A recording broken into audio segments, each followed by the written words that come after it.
Hi, it's Therese and today I'm here for Altenew and I've got a very fun technique. It's an easy watercolour stamping. It's easy watercolour stamping. It is an easy watercolour stamping. Well, it will be when I say it right.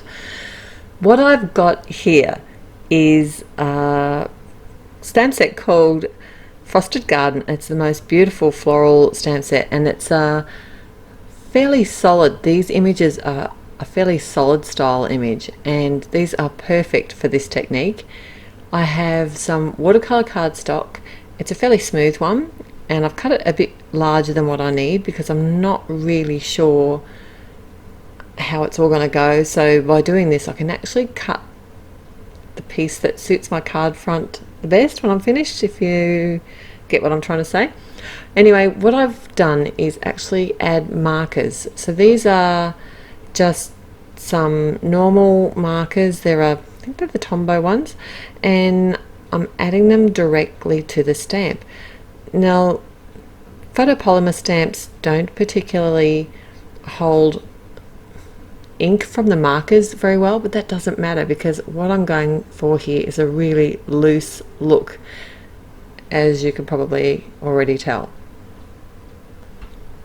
So what I do is I've actually added a couple of different, to the flower portion of the image, I've added a couple of different tones of purple, a lighter one all over the base, a darker one just in sections, nothing too precise, because then I spray it with water and that will just sort of pull up on the top of the photopolymer stamp and add some depth. I actually overworked this flower a little bit because it was my first one.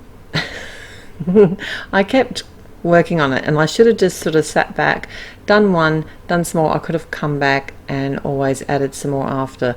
That's the beauty of the MISTI. I can actually line my stamp up over top and pick it up with the lid of the MISTI again. I am using my creative corner here just to push the cardstock away from the edge of the actual base of the MISTI so that it gives me a bit more space to play with my images and make sure that they run off the edge of the card panel as well. One of the good things about using the markers is I can actually do this in sections, or I could try and do it all at once, but I found it easier to do it in sections, so I did the flower image, the two colors on the flower image first, and then came in with the two colors of the green second. I did also bring a wet paintbrush in to move some of the color around if I wasn't happy with it. I also did some direct to paper with the leaves in particular. Actually added some marker directly to the watercolor cardstock and then wet it and sort of smushed it out with the watercolor with the water on the brush. So there are heaps of different images in this set and there are coordinating dies as well. I decided to make this the sort of base, like more like a background, and just had heaps of fun playing with these colors on these stamps. It's a really beautiful stamp set. The other technique that I want to try with it is to stamp it in a color and then use my Prismacolor pencils to add shading. I love that technique with solid images. Maybe next time. So once this panel was dry, I have already cut it down. Maybe not, I can't remember. No, I haven't yet. Once this panel was dry, I decided to add some yellow flower centers, and I did this. I added my marker directly to a clear block and then picked up the color with a brush and just painted that color in. It's a really easy way to add some color.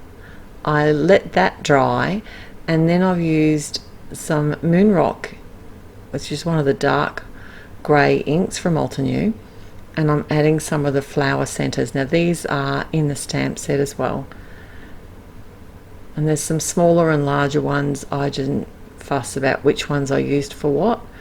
I just kept stamping till I was happy, and if I'm stamping, I'm happy.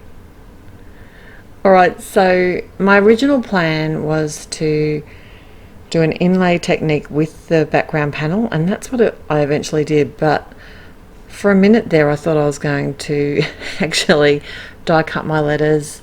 This is the caps bold alphabet die, and I did die cut it in the green cardstock. This is the Forest Glades cardstock from Altenew, but I went back to my original plan, which was to die cut it out of the actual panel, which I have cut down to the same size as my card front now, and they just really helped me to position my letters out so that I could line them up and run them through my die cutting machine. I did run them through a second time, and this time I used some black fun foam. Now the reason I used the black was it just helped the sentiment to stand out a little bit better, because it gives it that depth of colour beneath the actual letters when it's the same colour as the background. I've got some embossing ink, and I've grabbed one of the sentiments from the same floral stamp set, and I'm using the Forest Glades cardstock and just white heat embossing that with my heat tool, and then I'll just cut that down. I'm adding some tape runner to the back of my watercolour cardstock, and I am going to attach this to the front of my top fold card. One trick here is just to make sure that you put lots of adhesive sort of around where the letters are going to touch the actual base of the card, so all those loose bits of die cut, just need to make sure that you put some adhesive on those so they get adhered down. I've got my matte medium, and I'm just adding that to the gaps in the letters now, and this is a nice strong fast drying adhesive, and it dries matte, so if it does squish out then you won't see it. I was pretty careful here to make sure that I put the correct Y's in the right spot, and that I faced my O the right way as well. Sometimes I get concentrating and I muss those things up. I nearly mussed that one up. So this is the center of the O. I did keep that, and I made sure that I put some liquid adhesive on the base, so that's going to adhere down there. And we're nearly done. So all that is left to do is add the rest of my sentiment, and I had a couple of ideas. Initially I was going to put it below my words, and I like the way that that looked, but I also like the way that it looked on top of the U and that won out in the end. I did add a couple of sequins, and that's my finished card. Thanks so much for joining me. All the products will be linked below. I look forward to seeing, or linked in the blog post below. Look forward to seeing you next time. Bye.